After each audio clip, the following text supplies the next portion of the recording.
Me permiten, les presento a Sonia Magalhães, de Brasil. Actualmente es asistente del delegado de Educación de Brasil, de la Compañía de Jesús. Anteriormente fue coordinadora nacional del área de Educación de Brasil.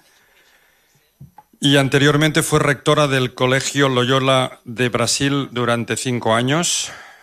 Y desde el 1990 miembro del equipo central de la Asociación de Colegios Jesuitas de la Región Central de Brasil. Su tesis doctoral es precisamente sobre el modelo y los métodos educativos. Ha trabajado mucho en la coordinación de equipos y en la gestión de proyectos y se ha especializado en la innovación curricular a partir de la pedagogía ignaciana. Sonia, cuando quieras. Muchas gracias. Muy buenos días a todos.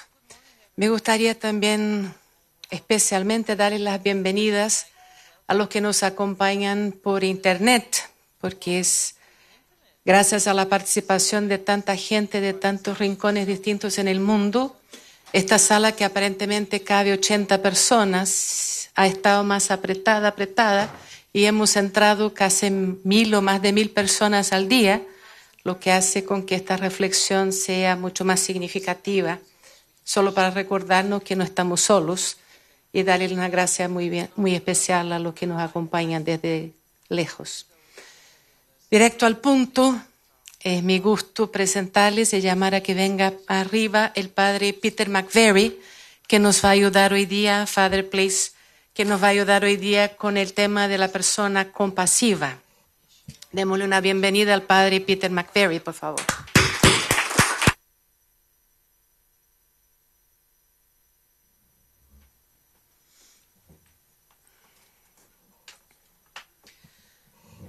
Bueno, yo voy a hacer una mínima introducción al currículum porque me gustaría dejarle a él que les cuente un poco más sobre su experiencia y su vida. El padre McVeary es nacido en Irlanda y va a tener hoy día esa tarea de compartir con nosotros no solamente su experiencia, pero también nos hizo el gran favor de rehacer su ponencia para hacer conexiones con lo que se ha dicho en los días anteriores, lo que seguramente ya nos va a ayudar también. Él es nacido en Irlanda, hace su noviciado en mediados de los años 1960 y de ahí estudia química y matemáticas en Dublín y enseña por 2 años en un colegio, en el Belvedere College, también en Irlanda. De ahí empieza sus estudios de filosofía y teología, según él no terminados, pero esa parte él ya nos contará, no me voy a meter en eso. Empieza un trabajo en el centro urbano de Dublín con los sin techo, donde está trabajando hasta el día de hoy, y hace un largo trabajo a partir de una fundación que nació como Sociedad Arup y después se transforma en el Peter McVeary Trust para atender a los sin techo. Así que sin más le paso la palabra, Padre. Estamos todos para escucharlo. Gracias.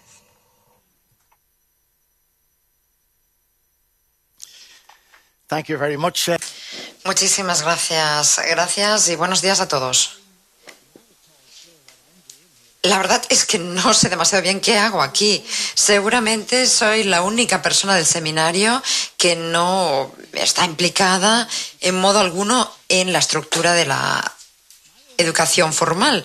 Mi única implicación en la estructura jesuita formal fue que enseñé durante unos años en Dublín matemáticas y ciencias y para gran alivio de mis estudiantes, después empecé a estudiar teología y nunca volví a la educación. Durante el breve tiempo en que estudié teología, me crucé un día con un chaval de 9 años de edad que dormía en las calles de Dublín. Ese encuentro cambió para siempre mi vida. Y 40 años después, ahora dirigimos 13 albergues para personas sin hogar en Dublín, 3 para jóvenes de menos de 18 años, con unos 130 apartamentos. También tenemos centros para tratar problemas de drogas y un centro de acogida para sin hogar. Y cuando la gente me pregunta, mejor dicho, pues cómo me siento o si no he tenido ganas de dejar este campo, la respuesta es no. A mí me parece que esta charla es difícil de plantear porque creo que nuestras escuelas jesuitas realmente son muy diversas, desde escuelas en zonas muy pobres con chavales muy pobres a escuelas en zonas muy ricas con chicos ricos. Y precisamente porque las estructuras educativas dentro de estas escuelas son tan diversas, de escuelas completamente financiadas y controladas por el gobierno a escuelas que no reciben ningún tipo de financiación gubernamental. De ahí que yo centre mis reflexiones en la realidad de la educación jesuita en Irlanda. Y me parece que eso es pertinente frente a las situaciones diversas en las que ustedes se encuentran y tienen que trasladar un poco mi explicación a su contexto. En todo caso, tenemos 5 escuelas de secundaria, 3 de las cuales son privadas para chavales ricos, aunque hay diversos programas de becas para esos jóvenes que nunca podrían pagarse esas tasas. Y después también tenemos 2 escuelas que son gratuitas, financiadas por el gobierno, pero que básicamente son para chavales de clase media y por tanto hace muy difícil que niños más pobres se sientan cómodos ahí, aunque en teoría son escuelas abiertas también para ellos.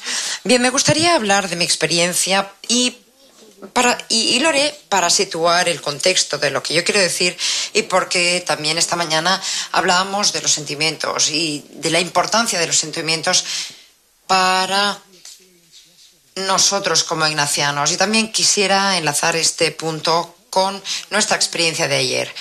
Así que al hablar de mi experiencia me gustaría hablar de sentimientos, de los sentimientos que tenemos que, digamos, trasladar nuestros estudiantes como educadores. Yo fui a vivir a la Inner City de Londres, tal vez la zona más marginal, en el año 1974, junto con 2 jesuitas más, de Dublín. ¿Y qué hicimos ahí? Pues la verdad es que inicialmente no tenía ni idea. Era la congregación general, la 32ª. Y digamos que los jesuitas en Irlanda no destacábamos precisamente mucho en el tema de la justicia, en el ámbito de la justicia. De hecho, se nos asociaba mucho con la educación de chicos ricos en nuestras escuelas concertadas o privadas. Y a mí me chocó muchísimo lo que yo experimenté en esta zona, en la Inner City de Dublín, esta zona marginal. Las condiciones de alojamiento eran absolutamente desastrosas. 8 familias en una casa, sin ningún aislamiento acústico, un baño en la parte trasera del jardín, un montón de familias con problemas ahí alojadas. Muchas con problemas de alcohol, y lo que todavía me chocó más era que, a pesar de que yo había vivido en Dublín durante 15 años, no tenía ni idea de que la gente vivía en esas condiciones a 5 minutos de la calle principal de nuestra ciudad. Como decía Paul el lunes, yo era consciente de la situación, puesto que de hecho pasaba por esas calles diariamente, pero no tenía una verdadera conciencia, no era una persona de conciencia respecto a ellas. Entonces, al trabajar con las personas sin hogar durante 40 años, eso me ha cambiado radicalmente, de dentro a fuera, de arriba a abajo. Ha cambiado mis valores, me ha hecho muy crítico con las políticas de nuestro gobierno, ha también desafiado mi comprensión de Dios y ha cambiado mi relación para con Dios.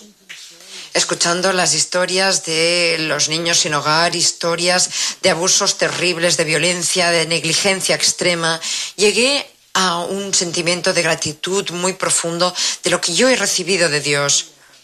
Escuchaba la historia de un chico de 12 años que vivía con su madre alcohólica, y ella vivía con una hermana, ambas estaban muy unidas.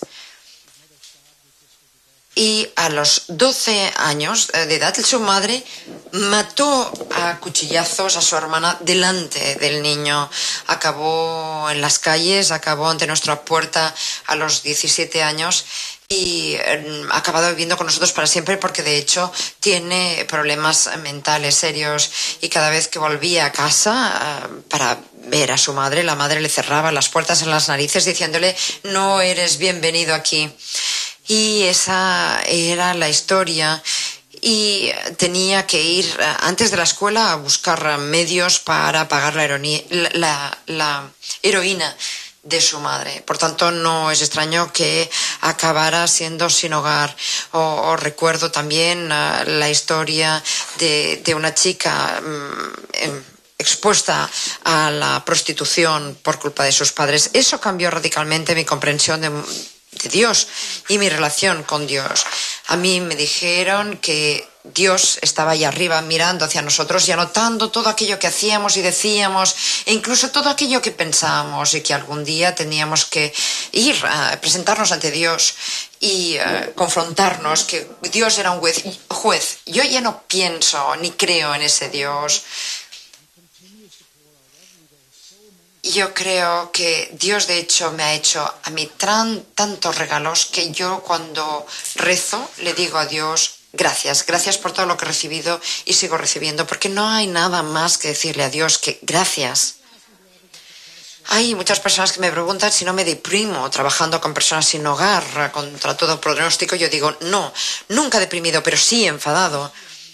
Yo recuerdo que era un joven enfadado y ahora soy un viejo enfadado.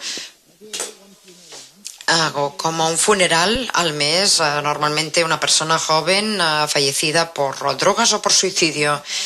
Tenemos 20.000 heroinómanos en Irlanda. ¿Y cuántas camas para luchar para la desintoxicación? Pues 35 para 20.000 heroinómanos. He enterrado demasiados jóvenes, buenos jóvenes, por sobredosis. Recuerdo una noche de Navidad y muchos de ellos pues buscaban esa cama, una de esas 35 camas, pero no llegaron a ellas y por tanto destruimos sus vidas. ¿Podemos acabar con esa situación de las personas en situación de desamparo en Irlanda? Por supuesto que sí, pero la voluntad política no está ahí. Yo intento expresar mi rabia de una forma constructiva, por escrito, hablando con grupos y hablando con los medios de comunicación. Y vuelvo al tema de la rabia, del enfado, porque me parece que es importante y tenemos que entender también a estudiantes que están enfadados. Y una de las muchas cosas que me han enseñado es lo más duro de ser un sin hogar. Yo pensaba que lo más duro de ser un sin hogar era estar en la calle y no tener un sitio para dormir. Pero no es eso, a eso te puedes acostumbrar. ¿Cuál es, pues, la parte más dura de ser un sin hogar? Nosotros tuvimos a un joven que vivía con nosotros durante unos años. A la edad de 18 años se fue con su novia y al cabo de un año se separaron, volvió a las calles porque no tenía ningún lugar para ir más y después de un par de meses se lanzó al río Liffey y ante su propio estupor y consternación lo rescataron y lo llevaron al hospital. Y él me dijo, Peter, es que no puedo seguir viviendo así. Y yo le dije, ¿qué quieres decir viviendo así? Y él me respondió, es que no puedo seguir viviendo sabiendo que no le importo a nadie. Esa es la parte más dura de ser un sin hogar, que estando en las calles, si desapareces de las calles de Barcelona, de Nueva York o de donde sea, nadie se enterará que tu vida no tiene ningún significado, ningún valor para absolutamente nadie. Has perdido completamente el sentido de tu propio valor. Has perdido tu dignidad. Así que cuando la gente me dice, ¿qué hacéis vosotros con la gente sin hogar? Yo respondo, claro, podemos darles alojamiento y un tratamiento contra las drogas, o incluso consejo, pero lo más importante es devolverles la dignidad, devolverles esa idea de que son tan importantes como cualquier otra persona. Si no, nada de lo que hacemos tiene sentido. Así que, perdóneme por el hecho de seguir hablando de los sin hogar cuando deberíamos hablar de la educación jesuita. Pero me parece que es importante respecto a esa educación y es importante que esas ideas y conceptos estén claros para nosotros como educadores. El martes oíamos que si buscábamos o que antes de buscar un cambio metodológico en Barcelona es necesario tener un sueño sobre el proceso. Yo creo que la educación jesuita es fundamentalmente la transmisión de un sueño, el sueño que tuvo Jesús. Su sueño era el sueño de Dios. Y él soñó de un mundo en el que nadie padecería hambre, al que no tendríamos que dar alimento a nadie. Nadie tendría sed, ni tendría que recibir agua. Nadie estaría desnudo, ni tendría que recibir ropas. Nadie estaría en el hospital sin visitas. Y nadie estaría en la cárcel y sería rechazado por su comunidad. Él soñó de un mundo en el que los seres humanos podían vivir conjuntamente como la familia de Dios. En una familia de 4 hijos, los padres no dan a 3 de sus hijos un bistec fantástico y al cuarto simplemente un pedazo de pan. Y sin embargo, eso es lo que tenemos en la familia de Dios. Es lo que hacemos para con 1.000 millones de personas en nuestro planeta. En una familia, los padres no dan a 3 hijos una buena cama, mientras que al cuarto lo hacen dormir en el porche. Y sin embargo, eso es lo que nosotros como familia de Dios hacemos con todas las personas sin hogar en nuestras ciudades y en nuestro mundo. Y eso no es lo que Dios quiere, para los hijos de Dios. Nosotros queremos que los estudiantes sueñen el sueño de Dios y que conviertan en realidad ese sueño en nuestro mundo. Yo veo la dignidad como el vínculo entre fe y justicia. Si yo les digo a los estudiantes de nuestras escuelas que cada ser humano tiene la dignidad de ser un hijo de Dios, pero no estoy luchando para que esa dignidad se convierta en una realidad en las vidas de las personas cuya dignidad es negada o mermada por la pobreza, por la falta de techo, por la marginalización, entonces las palabras que yo digo a nuestros estudiantes son vacías, peor incluso, es hipocresía. Yo creo en la diversidad de fes y de culturas en las que todos vosotros estáis educados e implicados. Creo que hablamos de eso el lunes. Y la dignidad es un concepto que la mayoría de nuestros estudiantes de cualquier fe o sin fe, de cualquier cultura de la que procedan, se pueden identificar. Tal vez no seamos capaces de exigir que todos nuestros profesores y colaboradores crean en Dios y todavía menos en Jesús, pero sin duda podemos esperar que crean en la dignidad de cada ser humano. Hay muchas personas sin fe que están muy comprometidas con el concepto de justicia social e intentan que el mundo sea un lugar mejor para la gente. Tal vez son lo que Karl Rahner llamaba cristianos anónimos. De hecho, mi experiencia es que la mayoría de las personas jóvenes tienen un gran compromiso para con la justicia y responden de forma entusiasta cuando se les pide que se comprometan a trabajar por y con las personas marginadas, incluso si han rechazado la noción de Dios. De hecho, a veces a mí me cuesta un poco la palabra Dios. Muchas veces la gente me pregunta si yo les hablo a los sin hogar de Dios y yo digo no. Y entonces me miran sorprendidos. Me dicen, pero bueno, tú deberías hablarles de Dios porque tú eres un cura, ¿no?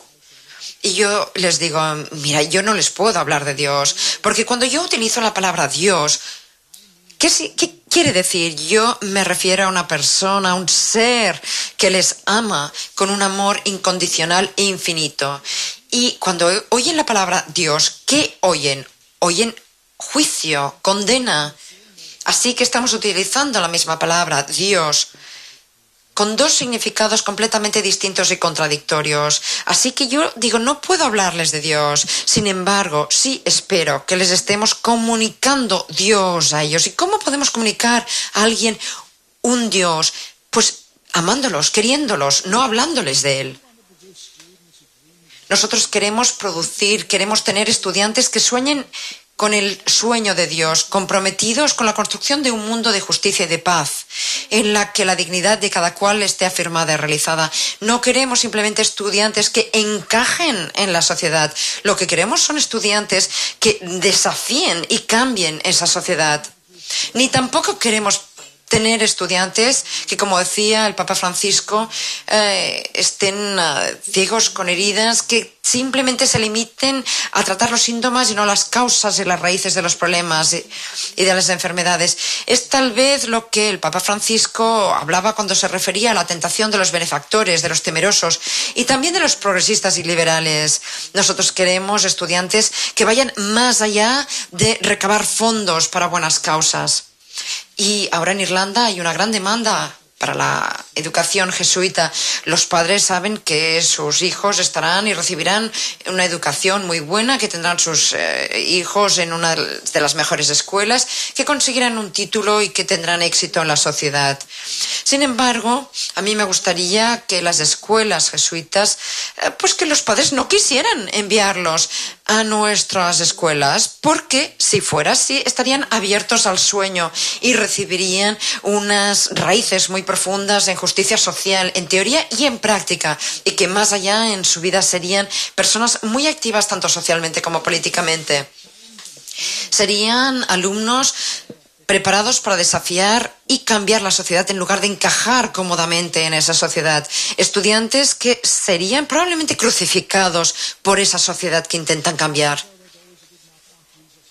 De la misma manera que muchos no quisieron que el sueño de Jesús fuera una realidad y lo crucificaron, o muchos de nosotros no queremos, o muchos no quieren compartir ese sueño, y se resisten a cualquier intento de conseguir que el mundo sea un lugar más justo. Por eso muchos se oponen a ese cambio.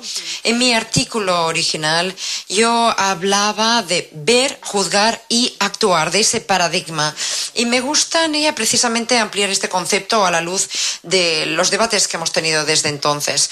Hay algunas experiencias de inserción que consisten en hacer algo para los pobres, para los sin hogar, o dar algo a los pobres o a los sin hogar. Lo que Dan de las Filipinas llama turismo de la pobreza, que muchos padres, por otra parte, están encantados que sus hijos experimenten. Hay muchos estudiantes de 15 y 16 años, muchos de nuestras escuelas jesuitas, que pasan una semana en nuestros centros de acogida para sin hogar, y cuando llegan dicen ¿qué puedo hacer para estas personas? Y a medida que avanza la semana se empiezan a dar cuenta que en realidad no tienen absolutamente nada que dar a esas personas sin hogar, sino que esas personas sin hogar tienen mucho que ofrecerlos a ellos. Muchas veces, en cierto modo, aunque sea pequeño, incluso se genera un sentimiento de amistad, y ellos se convierten en recipientes de su generosidad. Creo que precisamente en ese sentido tenemos muchas cosas de aprender y de recibir de aquellos que son pobres. Desafían nuestros prejuicios, rompen nuestras barreras mentales, las barreras mentales que nos dividen. Y muchos estudiantes se dan cuenta en esa breve semana que no hay unos ellos y nosotros, simplemente hay un nosotros. Y a veces nos desespera que la vida sea tan injusta y tan desesperante para personas que no son tan distintas de nosotras, que tienen las mismas alegrías, los mismos gozos, las mismas esperanzas. Y como dice Gaudium et Spes, el gozo y las esperanzas, el dolor, la ansiedad de las personas de esta edad, sobre todo de aquellas personas pobres o afligidas, esos son los gozos y las esperanzas, el dolor y la ansiedad de los seguidores de Cristo. Esa rabia puede ser la fuerza motriz del cambio si se expresa de una forma constructiva. El amor y la rabia son las dos caras de la misma moneda. No puedes querer a alguien, no puedes amar a alguien que sufre de forma innecesaria sin enfadarte por aquello que causa ese sufrimiento. Queremos tener estudiantes rabiosos de un modo constructivo, por esa capacidad de ver las cosas como son. Y para tener alumnos con esa rabia necesitamos profesores con esa rabia, y para ello necesitamos a directores, responsables de centros que también sientan esa cólera, esa ira. Dan también hablaba de la necesidad de tener experiencias de inserción que sean suficientemente profundas y sostenibles, que hagan que nuestros alumnos descubran la experiencia de que el cambio es posible. Arturo de Bolivia hablaba de las experiencias de inserción en la que los alumnos puedan vivir esas experiencias hasta el límite. Muchos padres exigirían que sus hijos no tuvieran esas experiencias de inserción y no enviarían a hijos a escuelas que insistieran en ese tipo de experiencias. Los niños dedican el 15 o el 20% de su año en un entorno escolar y un 80-85% en casa. Y si los padres no apoyan sólidamente esa dimensión sólida de justicia social, entonces inevitablemente los padres ganarán. Si las escuelas, o digamos las escuelas que apuestan por esa libertad de escoger los alumnos, que acepten ese compromiso de justicia social, entonces, ¿cuál será el criterio principal del proceso de selección? Recuerdo que cuando hablábamos de compasión y de solidaridad en el debate virtual, la pregunta que se planteaba era una pregunta sobre la compasión cristiana. Yo no creo que exista. De hecho, cuando vemos a un niño que se muere de hambre en brazos de su madre, o un niño de 9 años viviendo en las calles, de forma espontánea, nuestro corazón se suma con estas personas, tanto si somos cristianos como hindús, como musulmanes, o como judías o ateos. Pero la compasión nos tiene que llevar a la acción si nos preocupamos. Esa preocupación tiene que marcar una diferencia, porque si no, ¿qué sentido tiene esa preocupación? Mi problema con el término compasión es que la compasión significa cosas distintas para personas distintas. Para algunas significa dar dinero a una organización caritativa en Navidades, para otros significa irse a África a tratar pacientes de ébola. La compasión puede implicar el compromiso o no. Por eso a mí me gusta más, prefiero la palabra solidaridad. Esta mañana decíamos que queremos hombres y mujeres no para los otros, sino con los otros. La compasión es una respuesta espontánea del corazón, pero debemos reflexionar sobre la grave situación que atraviesan aquellas personas que despiertan la compasión de nuestros corazones. Las acciones resultantes de esa reflexión es la expresión de la verdadera compasión.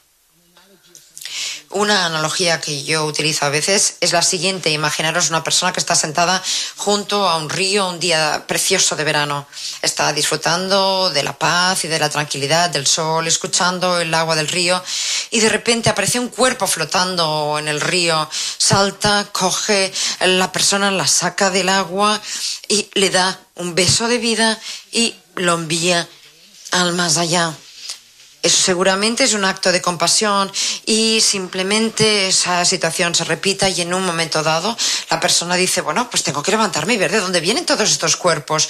Y entonces descubren que hay un puente y un buque petrolero que se ha estrellado, y la gente que intenta cruzar el puente, todo el mundo resbala y se cae y muere en el río. Así que empieza a limpiar ese puente y lanza una cuerda para que la gente pueda cogerse y ya no haya más cuerpos flotando en el río.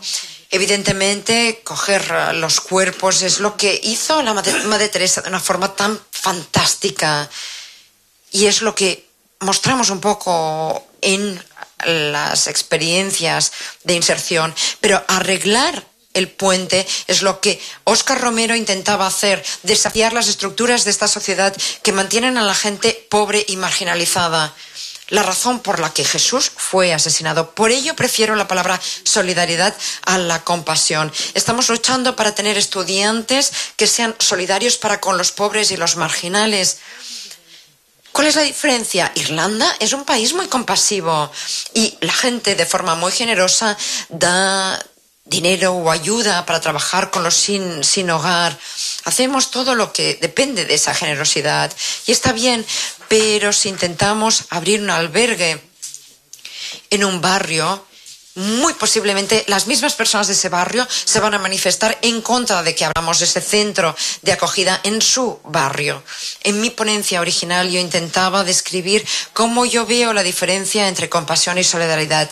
La compasión sugiere dar caridad a los pobres, ya sea en la forma de dinero o de tiempo. Sin embargo, la solidaridad significa trabajar en pro de la justicia para los pobres, tal como definía el Papa Juan Pablo II, quien decía decía que la solidaridad no es un sentimiento superficial por los males de tantas personas cercanas o lejanas, sino que por el contrario se trata de una determinación sólida y perseverante para comprometerse con el bien común. Así que la reflexión es una parte integral de la experiencia de inserción. La reflexión nos lleva de la compasión, que sería el sentimiento espontáneo de desasosiego o pesar, a una actuación.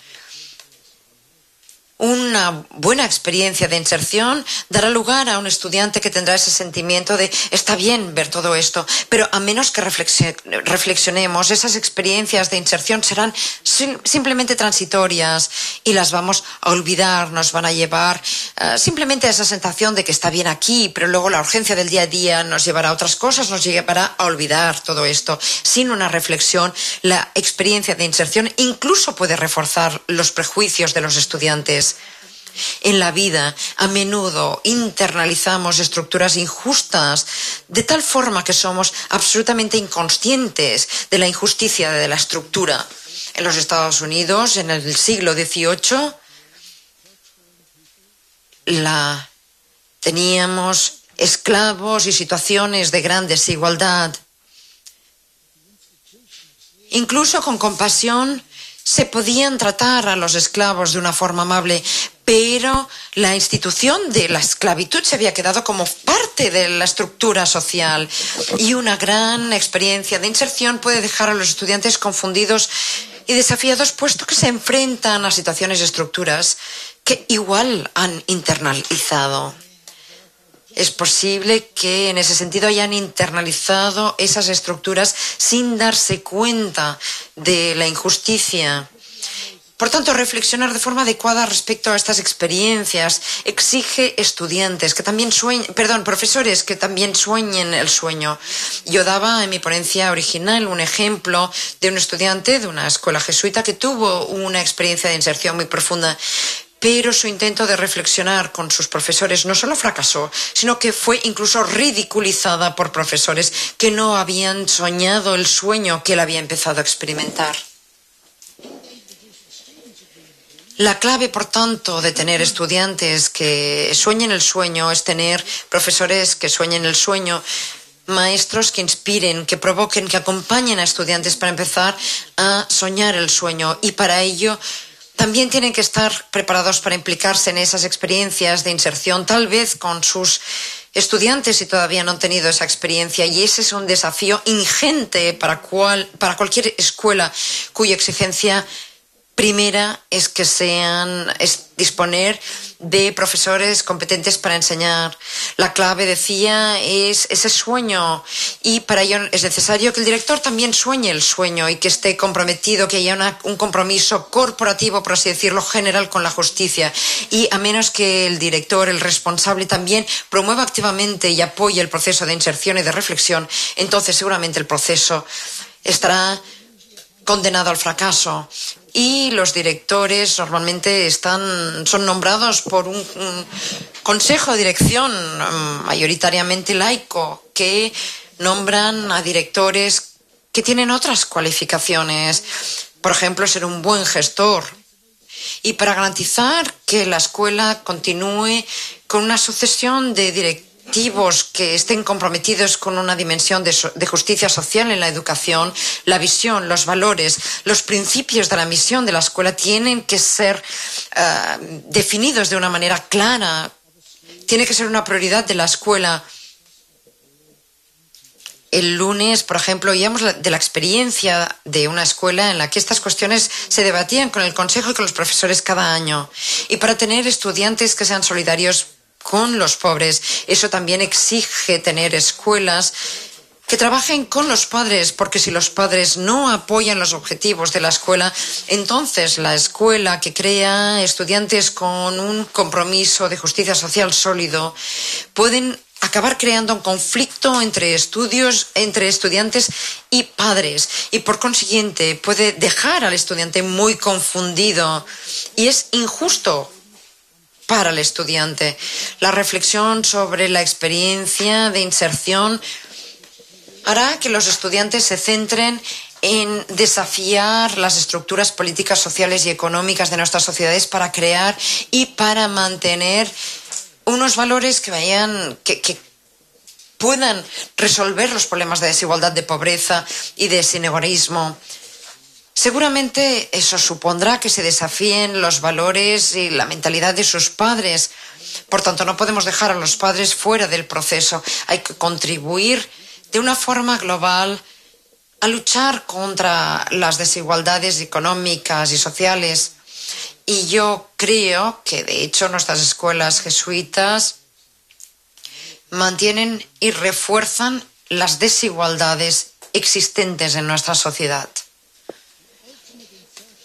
La última, más definitiva experiencia de inserción para nuestros estudiantes consiste en formarse en una escuela de todas las clases sociales, con alumnos de todo tipo, personas que puedan aprender unas de otras, que tengan y surjan amistades de las que puedan aprender y que puedan comprenderse entre unos y otros, los más aventajados con los más desaventajados. Y pasamos a la acción, la reflexión en la experiencia de inmersión, si se hace en profundidad, llevará de forma inevitable al deseo de hacer algo que provoque el cambio. Y tendemos a considerar la acción como algo que se puede posponer al futuro. Después de que se titule el estudiante, entonces, o después en su carrera, es comprensible entonces que como estudiantes su objetivo principal esté en la parte académica y estamos un poco perdiendo o dejamos limitadas las oportunidades dentro de la escuela. El ethos es clave, tiene que formar parte de la justicia, tiene que ser una parte integral de la responsabilidad educativa, forma parte de la promoción de la justicia dentro de la escuela. Mi sueño es el sueño de una escuela que promueva los comités de estudiantes compuestos por estudiantes de toda edad que tengan la responsabilidad de identificar temas de injusticia dentro de la escuela. Tal vez esta injusticia puede ser estudiantes que practican bullying en otros estudiantes o el trato injusto de un estudiante por parte de un profesor. Mi sueño es el de una escuela que inicia acción, una acción incluso radical si cabe, para reajustar estas injusticias. Y me encantó escuchar la experiencia de Australia, de esa estudiante que tenía un comité que estaba muy disgustado porque no se le había consultado respecto al hecho de dedicar 5 minutos cada día al examen y empezar 5 minutos la escuela antes. Nuestro deseo no es producir estudiantes que sean activistas sociales radicales. La diferencia entre los activistas sociales radicales y nuestros estudiantes es que los estudiantes no están motivados por una ideología, sino por la experiencia de Dios, por ese amor infinito e incondicional, por esa voluntad de seguir a Jesús resucitado en la construcción de la familia del reino de Dios. Quieren dar sus vidas no por una ideología de izquierda, sino por una persona. Los ejercicios espirituales tienen un papel muy importante que desempeñar a la hora de producir profesores y estudiantes solidarios, siempre y cuando los ejercicios se hagan dentro de un contexto social que hoy sería muy distinto de la época de Ignacio.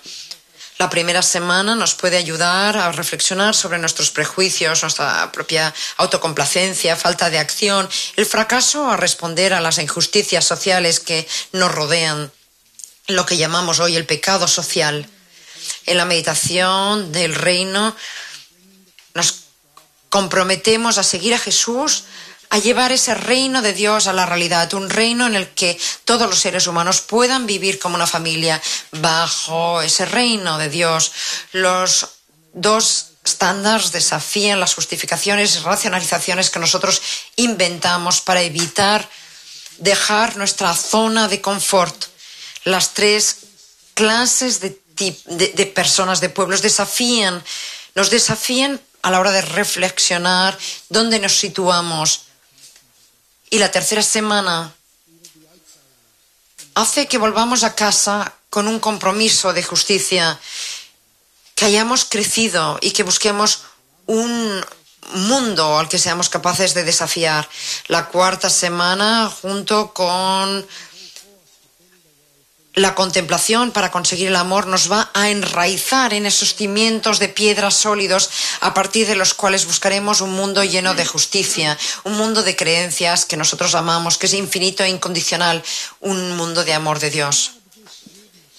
Queremos tener estudiantes que a partir de una experiencia profunda del amor de Dios, una experiencia que han mediado gracias al amor también de los demás, estén deseosos de dedicar sus vidas a construir un mundo más justo.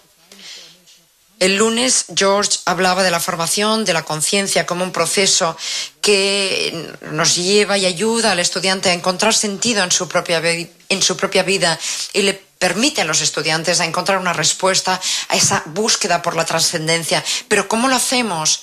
A menudo los jóvenes me preguntan, ¿cómo sabes que Dios existe? Y yo respondo, te lo voy a decir. Te voy a decir cómo puedes saber si Dios existe o no.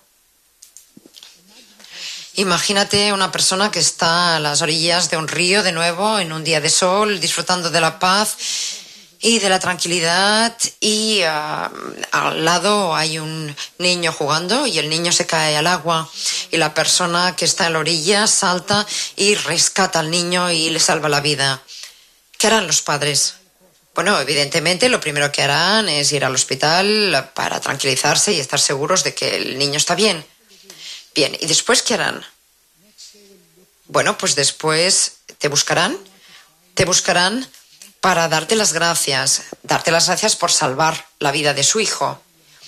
Y yo les digo a los jóvenes, si quieres saber si Dios existe, no te quedes ahí mirando simplemente las nubes intentando buscarle ahí a Dios. Busca y mira a tu alrededor, mira el sufrimiento de los que te rodean.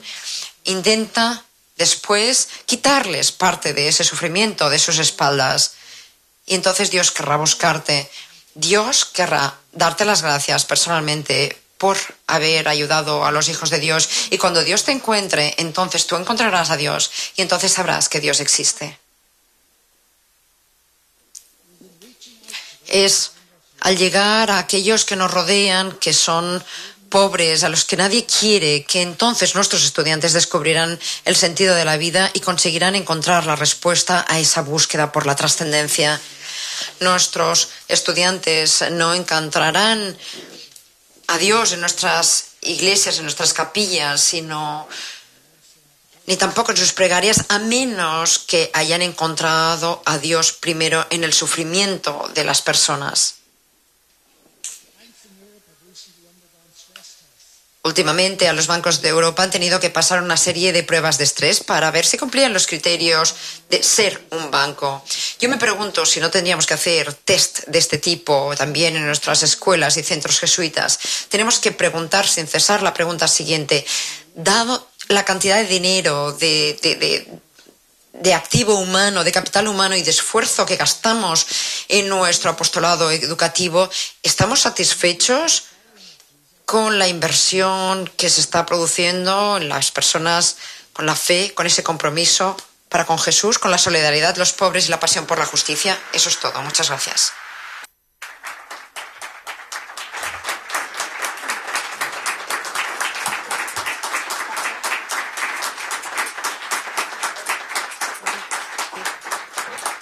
Muchas gracias, Padre McPherson. Como hemos hecho los otros días, antes de partir el debate, nos vamos a dejar unos 2 minutos para que echémosle una mirada a nuestras notas y veamos de todo lo que nos ha compartido el Padre McPherson, qué es lo que nos ha movido más. Y después tenemos un otro minutito que compartamos entre los que estamos más cerca y ahí sí abrimos los debates. Entonces, primero un momento personal y ya les doy la seña para que podamos conversar entre unos y otros.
Los que quieran que puedan compartir, les voy a dar 1 minuto y medio para que puedan conversar entre ustedes y ya abrimos el debate.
Muy bien.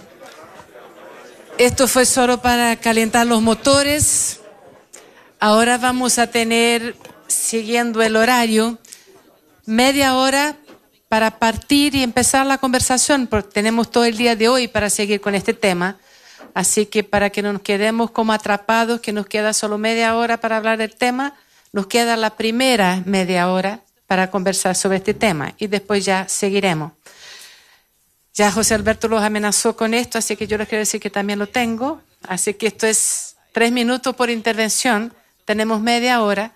Si cada uno usa su máximo 3 minutos, vamos a tener 10 intervenciones o más, conforme sea la intervención de cada uno.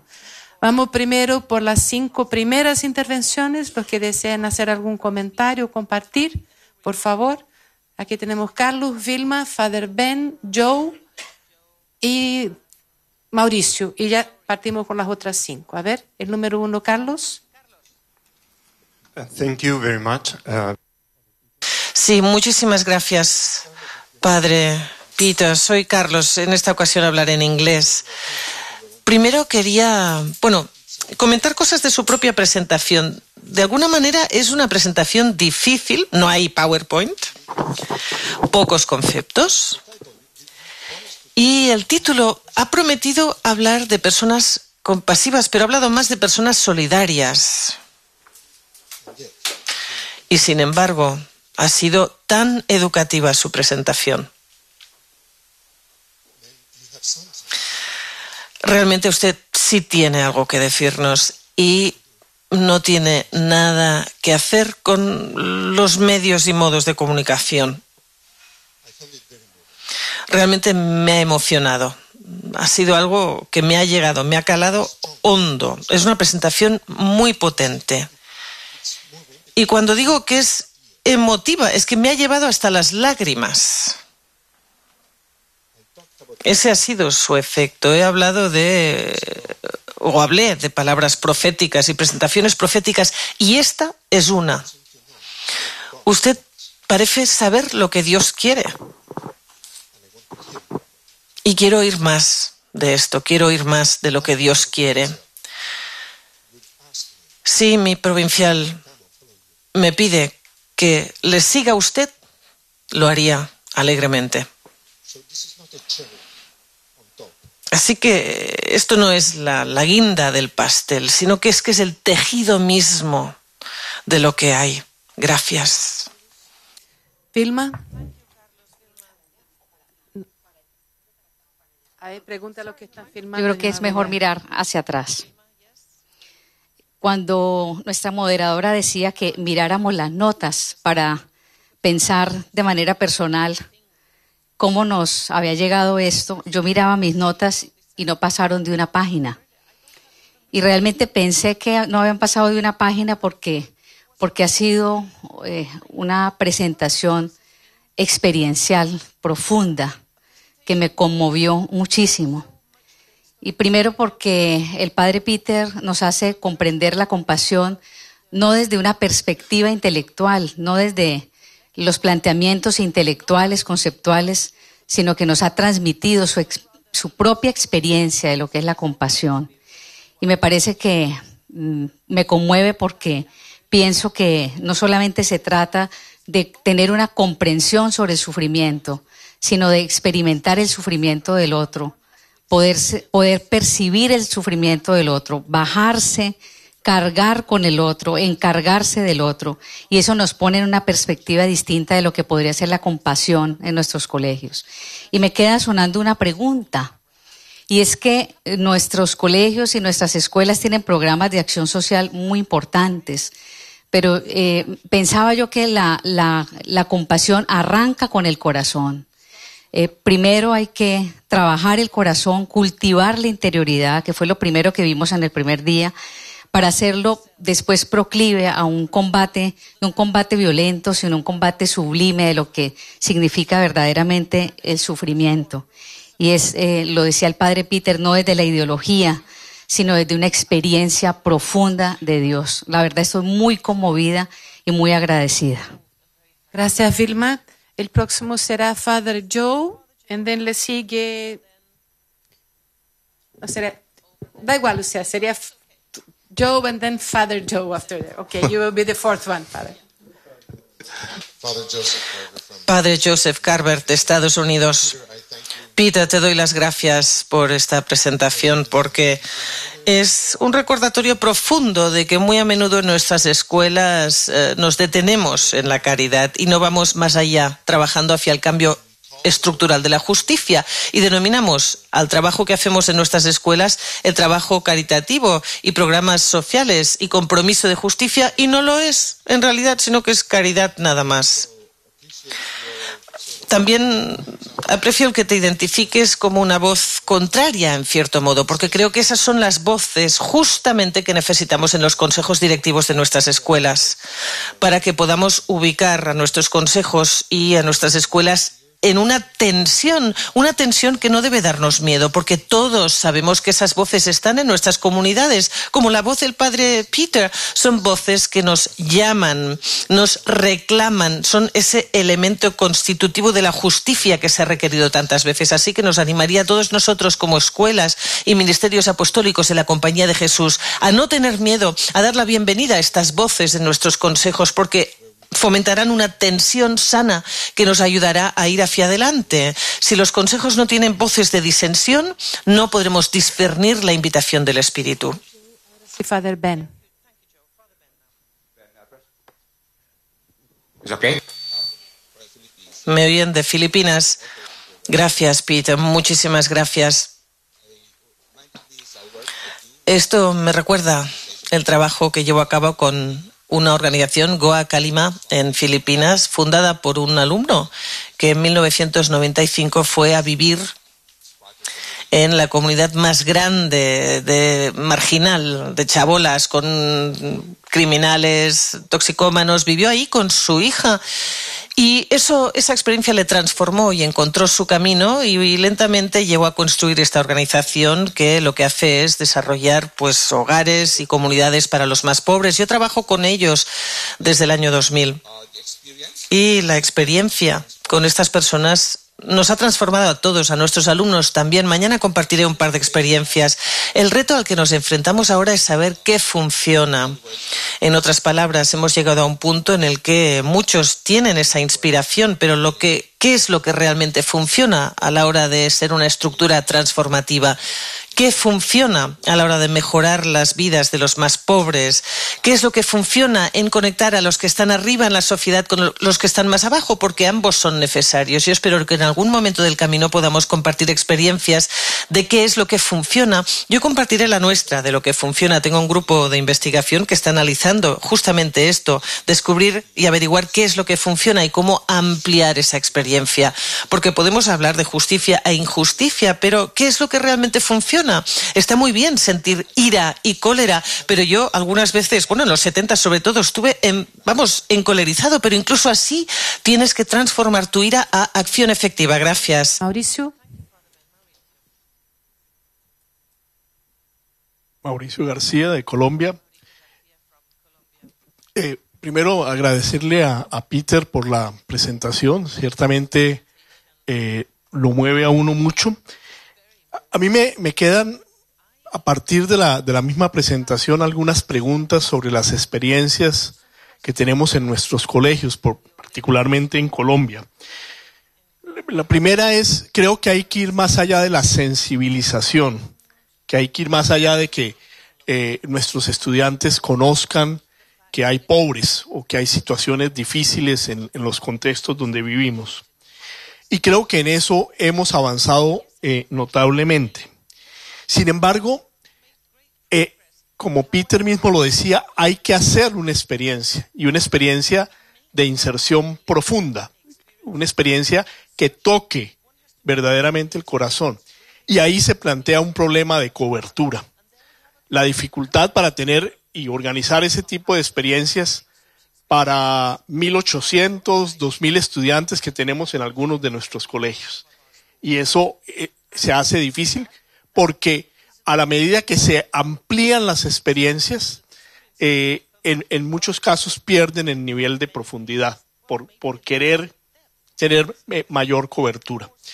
Y experiencias profundas y sostenidas se vuelven a veces difíciles, que puedes hacer con pequeños grupos. Entonces ahí hay una tensión que yo creo que por lo menos la enfrentamos en Colombia en la experiencia. Y el otro elemento es cómo pasar al tema estructural, y yo creo que hay un trabajo en incidencia, en advocacy, que es necesario hacer. O sea, que es necesario desarrollar y que es necesario preparar a nuestros estudiantes para que puedan en un momento dado, más adelante en sus vidas, tener incidencia en problemas sociales que están tocando en nuestros países y que exigen retos y respuestas de distinto calibre, pero donde todos tenemos una palabra que decir. Gracias, Mauricio. Para la segunda ronda tendría ya anotado Arturo, después Javier, Father George, I forgot your name. 4 y el quinto aquí. Y ya seguiremos con otros más. Primero Arturo.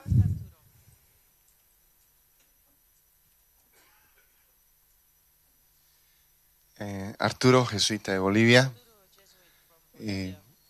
Father Peter, thanks a lot. Padre Peter, muchas gracias. Más que simplemente en la segunda semana de ejercicios hay en otras dinámicas de ejercicios, en otras semanas, lo que decía el otro día, el mover los afectos.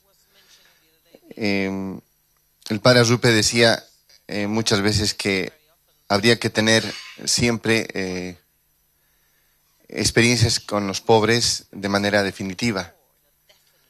De tal manera que el haber estado con los pobres o no estarlo hace la gran diferencia. Y hay que dejarse evangelizar por los pobres. De tal manera que la realidad de los pobres no simplemente la conozca, la vea, sino la sufra, me duela.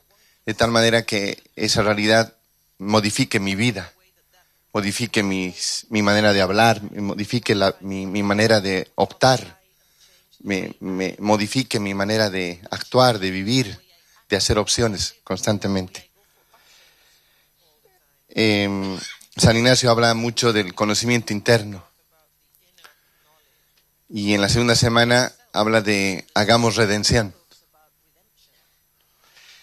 La pregunta que quería hacerle, Padre Peter, es más o menos en la línea de algo que quizás nos está dando vueltas, es cómo la educación en la compañía, cómo los colegios en la compañía pueden asumir el reto de crear y modificar políticas públicas de injusticia, inclusive en la educación.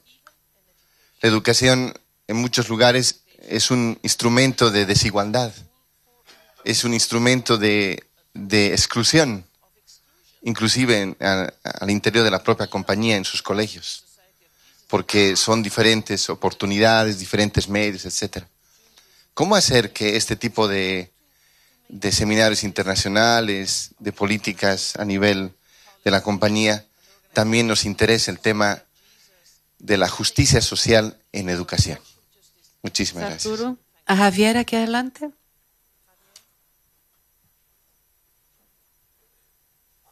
Sí, yo creo que, como a todos vosotros, a mí la ponencia me ha impactado. Muchas gracias. Yo pensaba sobre todo cómo. Y yo creo que el problema de nuestras escuelas es la separación que tenemos. Por un lado va lo académico, por otro lado va lo pastoral, por otro lado van las actividades de compromiso social. Y muchas veces esto no está conectado. Y yo creo que Peter McVerry nos ha repetido varias veces, si los educadores no tienen un compromiso específico, es muy difícil que esto funcione. Incluso en la ponencia nos habla de esto, ¿no? Entonces, yo creo que nuestro gran objetivo aquí debería ser reflexionar sobre cómo reconectarlo todo. Hay que ir al meollo. Ahora la traductora no sé cómo va a hacerlo porque esta palabra, pero al meollo, al centro. Yo creo que no hemos de buscar el cambio fuera, no hemos de buscar hacer más actividades de compromiso, sino que debemos replantear nuestro proceso de enseñanza y aprendizaje para que no esté disociado, para que en el ADN de poner al alumno en el centro, de hacerlo crítico, de darle capacidad para que si contextualizamos el currículum en los problemas reales y en los problemas reales de las personas que no tienen, sean ellos los que se vuelvan personas capaces de actuar. Y que los educadores, interactuando con ellos en proyectos específicos, busquen soluciones creativas. Y que entonces sí tengan experiencias específicas, pero no disociadas. Yo creo que uno de los problemas que tenemos es la disociación de nuestras Cs. Gracias, Javier. Usted, Father George.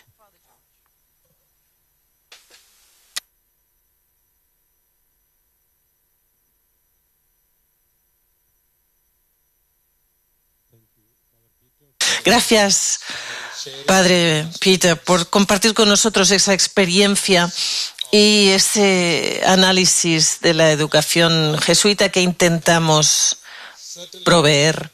Desde luego que creo que necesitamos tener programas en los que podamos desarrollar a nuestros estudiantes para que lleguen a ser personas compasivas, personas con un gran sentimiento de solidaridad para aquellos con menos privilegios, para aquellos tratados injustamente, para aquellos que están en los márgenes de la sociedad. Pero yo de alguna manera siento, después de la Jefe 32, que ha habido un sentimiento en cuanto a que algunas escuelas jesuitas no están siguiendo la línea de lo que es la base de la Compañía de Jesús. Es decir, algunos de nosotros intentamos hacer lo que se supone que tiene que hacer la Compañía de Jesús y otros no. Y yo creo que ese no es un camino que debamos seguir recorriendo. Por darles un ejemplo, para conectar con lo que estamos hablando del día antes de ayer, cuando hablábamos de que tenemos que cambiar en nuestras escuelas. Hablábamos en un contexto concreto, pero hoy quiero reiterar que tenemos que cambiar el ethos de nuestras escuelas, no segregando a las personas que tienen de aquellas que no, porque a veces tengo la sensación, y lo he comprobado, lo he experimentado personalmente, hay una persona con medios que vive en una mansión, pero a veces esa persona tampoco tiene un hogar, porque siente esa falta de amor y de cariño y abnegación, y ahí es donde tenemos que dar, ahí es donde tenemos que ir cuando nos encontramos en una situación así, no segregando a las personas, no estamos aquí y no estoy diciendo en absoluto tenemos que hacer esto, aquello, lo de más allá. Lo que estoy manifestando es este aspecto de ser compasivos, de ser solidarios, no debiera convertirse en un programa añadido a los programas en nuestras escuelas, sino, al igual que hablábamos de la persona competente y consciente, pues esto tiene que devenir parte integral de cada una de las actividades de nuestras escuelas. Gracias. Jorge, ahora va a hablar. From Belgium. Sí, soy de Bélgica. Muchísimas gracias.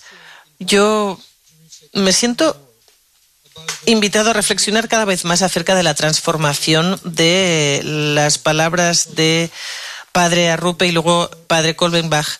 Hombres y mujeres para los otros, a hombres y mujeres con los otros. Porque no es solo un cambio leve en palabras, sino una conversión auténtica en la manera en que actuamos. Gracias.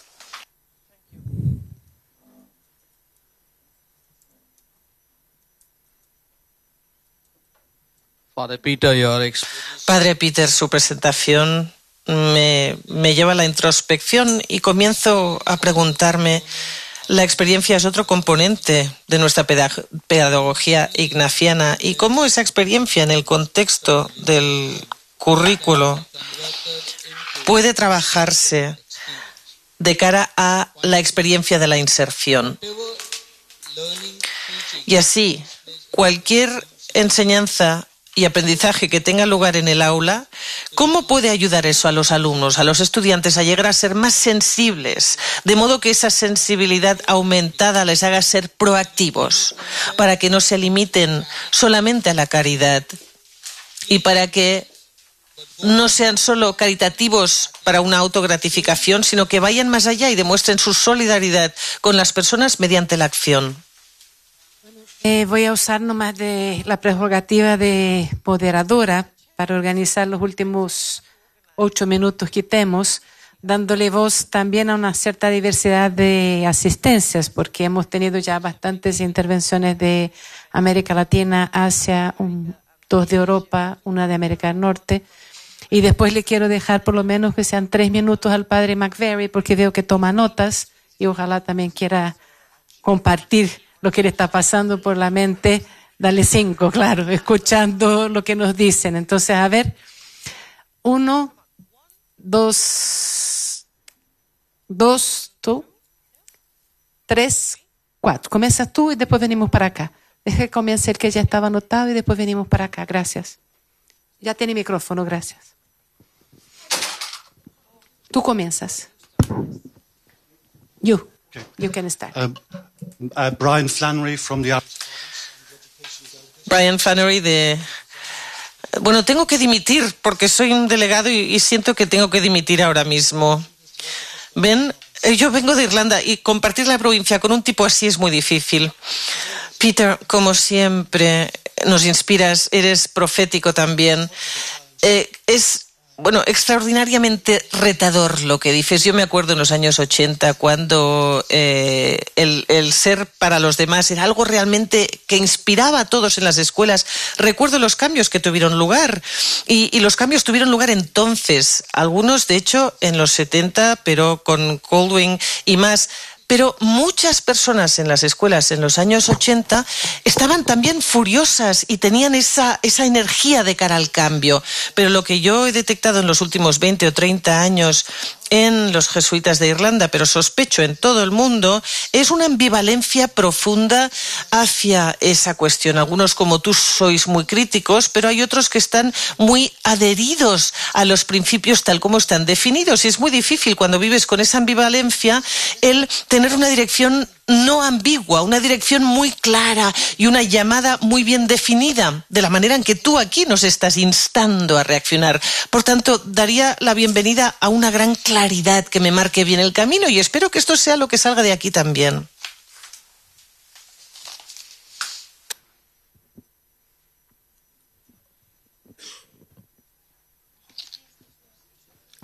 Sí, muchas gracias, Padre Peter.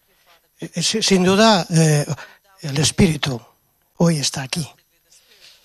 Yo también, como el resto de todos, he quedado muy profundamente afectado.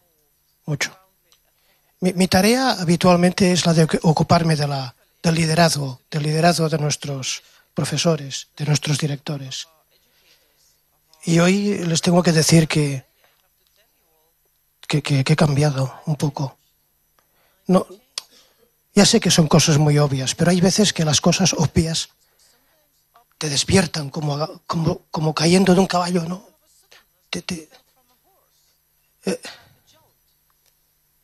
El liderazgo en el aula, el liderazgo de la educación, no es el liderazgo habitual. Es una categoría totalmente distinta. No es que esté en contra, es que lo supera. Es que cuando un profesor está en un aula, no solo lidera aspectos relacionados con la tarea, o con la organización, o con el estímulo, o con conseguir que los alumnos aprendan dominando la materia. Es un liderazgo moral. Es un liderazgo que nos trasciende, porque se centra en la persona, no se centra en la tarea. Y al centrarse en la persona, entonces cobra esta dimensión distinta.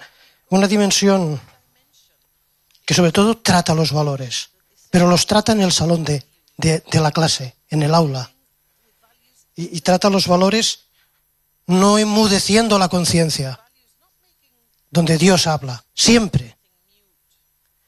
Y los trata ayudando a la transformación personal y colectiva del aula. No solo la personal, sino también la colectiva. Y además lo hace inspirándose en una trascendencia. Y esto se practica. Y el líder en el aula, el profesor en el aula tiene que ser digno de confianza y estar dispuesto a entregarse y que confíen. Y esto es un cambio profundamente radical. Yo me comprometo en lo que puedo a cambiar mi visión. Muchas gracias, Padre Peter. Gracias. Ahí al medio, usted. Yes, I'm Thomas from Cameroon. Tomás, de Camerún.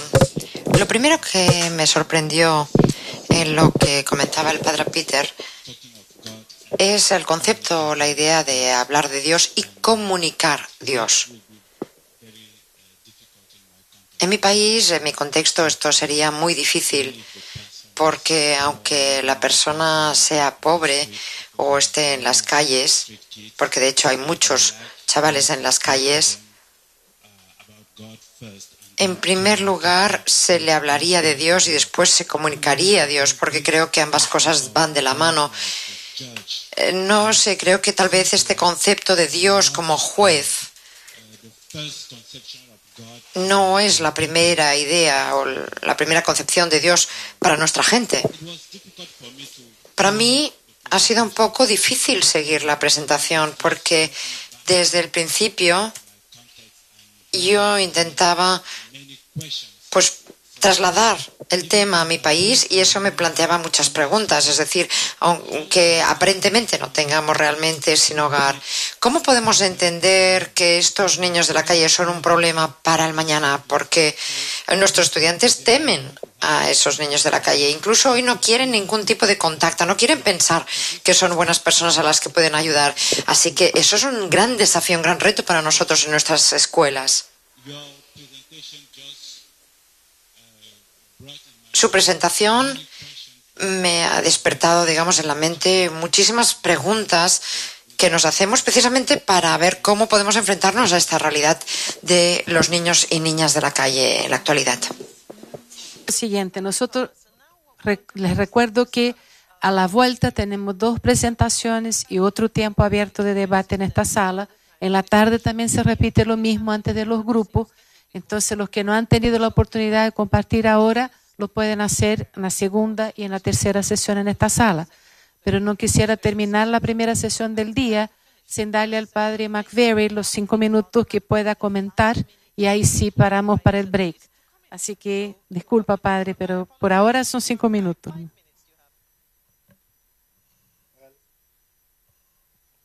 Where's me gone? Yes. Thank you very much.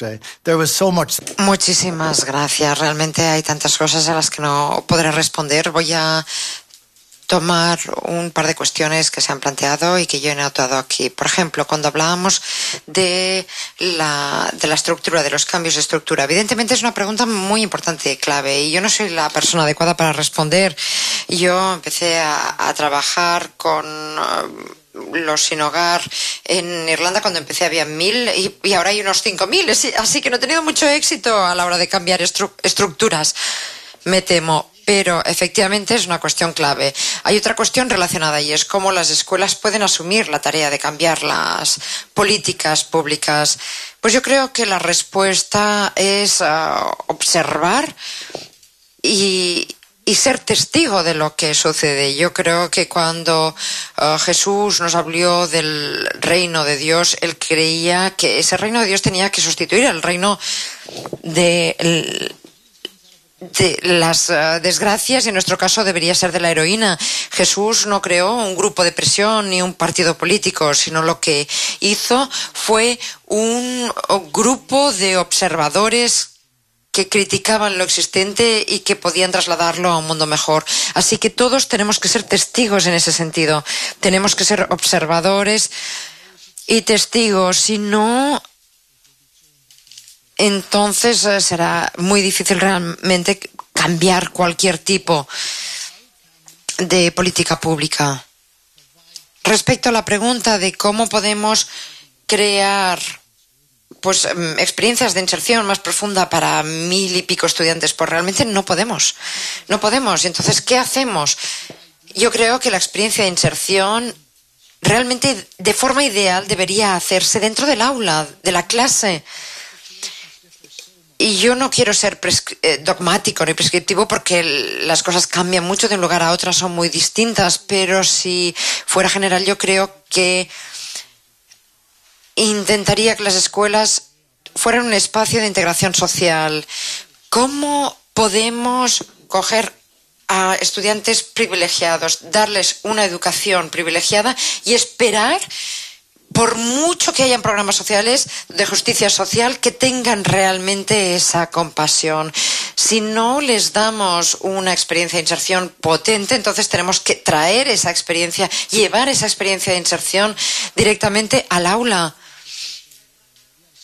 Nosotros tenemos un programa de becas, por ejemplo, y recuerdo que teníamos un estudiante transeúnte, llamémoslo así. No era realmente no era un gitano, pero digamos que se parecería en este sentido. Y un día Él se presentó en clase ante sus alumnos y dijo, mira, yo soy un transeúnte, nómada, y explicó su vida como niño nómada.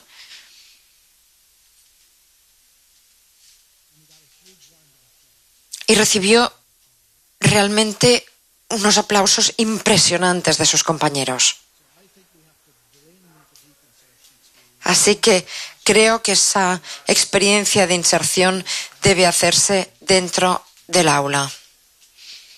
Porque no podemos llevar esa experiencia afuera. No podemos enseñar la justicia social, solo podemos ser testimonio, testigos de esa experiencia. Y yo creo que nuestros profesores también pueden ser observadores de esa justicia social, tienen que serlo en su vida, en sus acciones. Si eso es así, entonces los estudiantes aprenderán de la justicia social a través de los profesores, pero solo si ellos realmente son testigos y testimonios de esa justicia. Y creo que es todo lo que quiero decir de momento. Que ahora tenemos que, nos cae bien que hagamos un break y sigamos conversando. Volveremos a esta sala a las 11:45, a las 11:15, perdón, no tan largo el break ya. A las 11:15 para seguir con las experiencias. Una vez más, muchísimas gracias, Padre Peter.